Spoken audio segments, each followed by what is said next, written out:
Je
me suis marié à Valabrègue. J'ai fait toute mon enfance à Valabrègue. Quitter ce village, c'était déjà compliqué. Y revenir, c'était impossible de ne pas y penser. Donc, quoi qu'il arrive, même s'il y avait de nouvelles inondations, j'étais décidé à revenir à Valabrègue. On le sait en fait quand on y habite à Valabrègue, parce que c'est quelque chose qui fait partie de Valabrègue, les inondations. Donc on en parle tout le temps, enfin, c'est un sujet de conversation, mais c'est pas plus grave que ça. Mon mari étant arlésien, en fait, lui, je pense qu'il avait un peu l'habitude, entre guillemets, un petit peu l'épée de Damoclès du Rhône, on va dire ça comme ça, en cas de crue, mais on ne s'est pas vraiment posé la question, non. On a toujours ce risque d'inondation. Et d'ailleurs, quand on accueille les gens, on ne leur cache pas que c'est une zone à risque, mais qu'il faut se préserver, il y a des gestes de précaution à prendre. J'ai eu la chance ou le malheur, on ne sait pas trop, de connaître la dernière grande inondation en 1951. Pourquoi la dernière? Parce qu'à partir de 60 à peu près, on nous a dit on vous fabrique un barrage et ce barrage vous empêchera des inondations. Mais celle de 51 a été très très forte, très importante. Bon, le village, bien sûr, il était inondé. Mais nous, en campagne aussi, on était beaucoup inondés. J'avais 2 mètres d'eau dans la maison. J'ai connu d'habiter au premier étage de chez mes parents, bien sûr, qui étaient dans le centre du village. Il y a eu jusqu'à 1,20 m d'eau dans le village. Donc nous avons vécu au premier étage pendant plus de 3 semaines. Si on fait une petite analyse topographique de toutes les plaines agricoles et des masses qui les émaillent, toutes ces masses, effectivement, sont situées sur des points hauts naturels, parce que de manière, leur connaissance ancestrale leur a permis de bien comprendre le phénomène de propagation des eaux, et ils se mettaient toujours sur des points hauts. En 1951, on subissait la crue comme étant quelque chose de normal, voire de banal, même si 2 crues dans le mois, ça ne peut pas être considéré comme banal. Aujourd'hui, c'est extraordinaire, c'est anormal. À un certain moment, les eaux montaient d'1 mètre, 1,50 m dans les habitations. Tout le monde allait habiter à l'étage supérieur, et puis on travaillait avec les barquets. On circulait avec des barquets. Mon grand-père, justement, il était chargé en tant que fabricant de bateaux, de barques plus exactement, on appelait ça le barquet ici.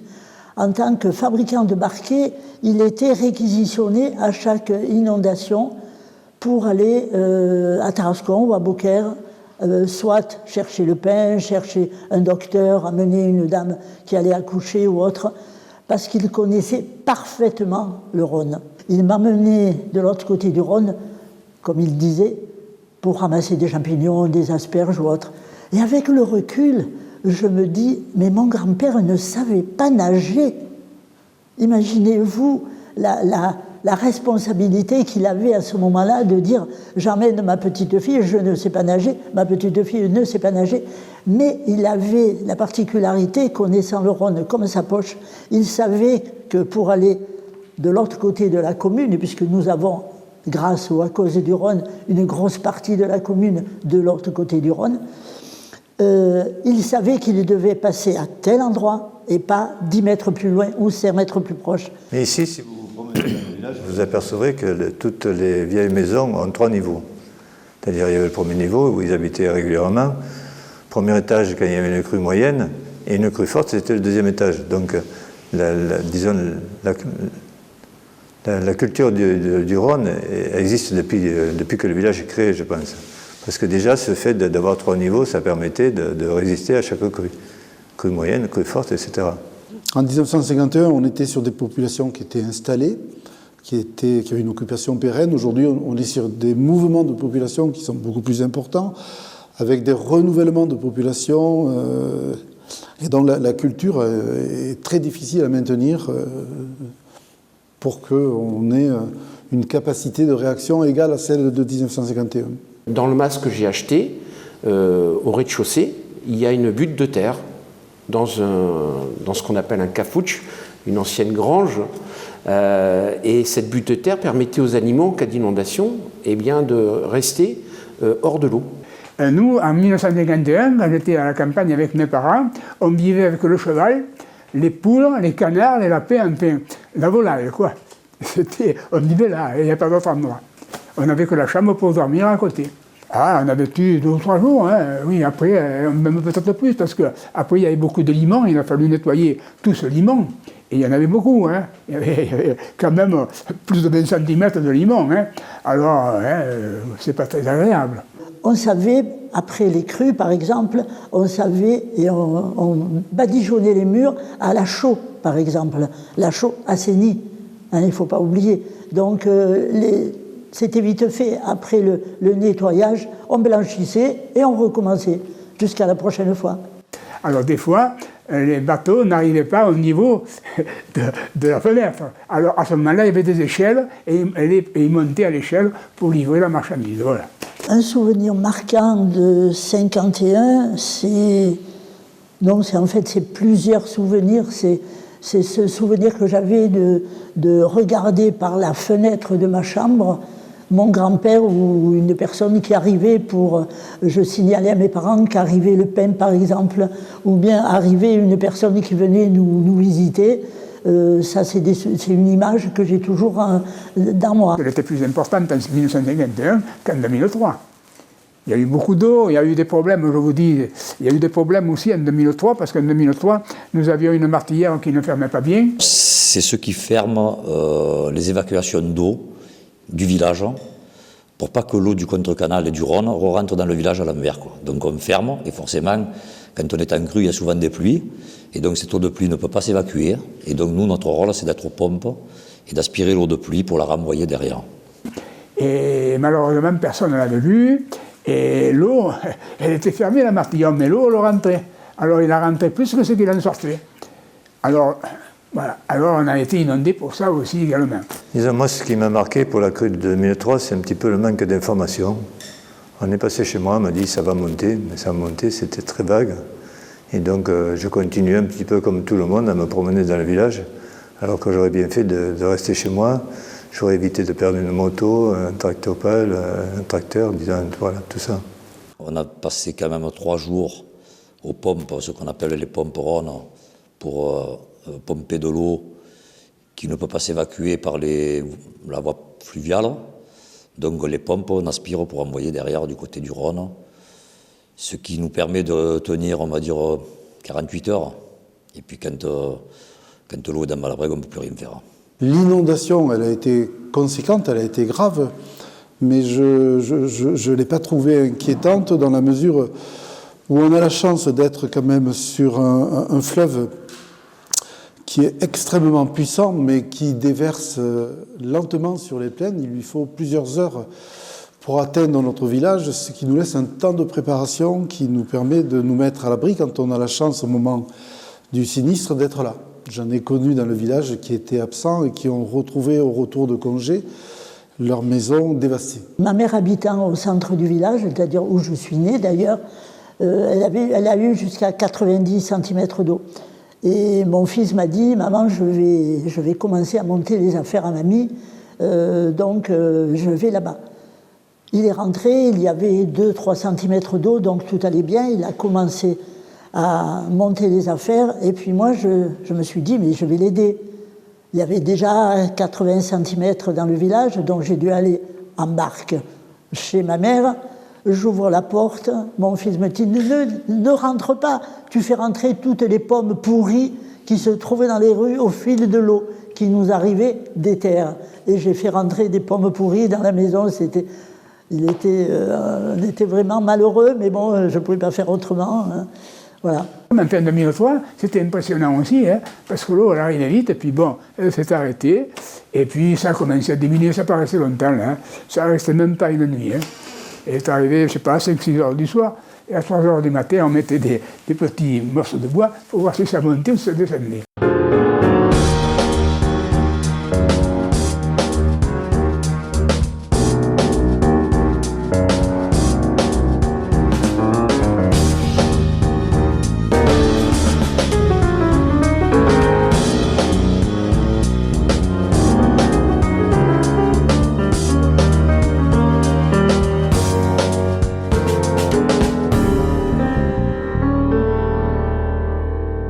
Les plans de prévention de l'État étaient très en deçà de ce qu'ils sont devenus par la suite, après l'inondation de 2003. Et depuis mars 2008, on se prépare chaque année à un exercice et on fait en sorte de répéter un petit peu les gestes qu'il faudra faire au moment de la crue. Moi j'ai confiance, parce que bon, on en a déjà discuté en groupe d'élus.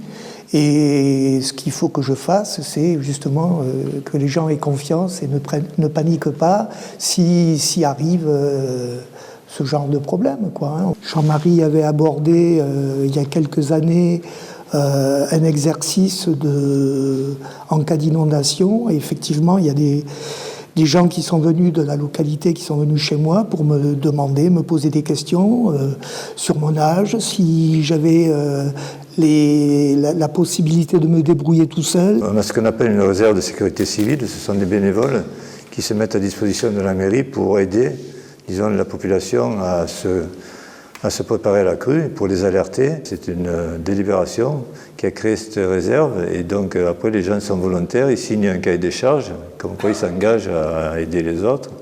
Et donc on a, je crois, 38 volontaires, donc ils passent dans toutes les maisons. On a sectorisé le village, il y a 3 secteurs. Chacun a une fiche où est décrit par exemple la rue. Et dans cette rue, on sait que par exemple, il y a des personnes âgées, de plus de 75 ans, donc ceux-là, on va les traiter en priorité. On a tous ceux qui sont malades, des malades du cœur, bon, tous ceux qui ne peuvent pas se déplacer, on a des gens en fauteuil, etc. etc. C'est une solidarité organisée, je dirais. Et donc c'est comme ça qu'on essaie de réagir au plus vite et au mieux.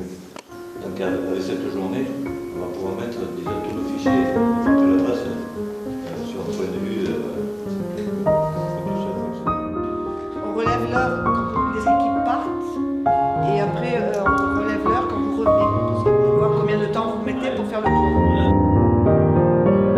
Après, vous savez que quand on est alerté, on a à peu près 6-7 heures pour pouvoir réagir. Ça, c'est extraordinaire. Il y a une solidarité qui est là de tous les instants, qui est spontanée, qui est naturelle, qui n'est pas forcée. Et on se dit aujourd'hui que c'est un peu dérisoire, mais nécessaire d'organiser des exercices d'inondation régulièrement, comme le fait pour la commune de Valabrègue, mais que il faut bien que l'on organise, gouverner c'est prévoir, il faut bien qu'on organise la meilleure manière de faciliter les choses pour que cet événement se déroule mieux.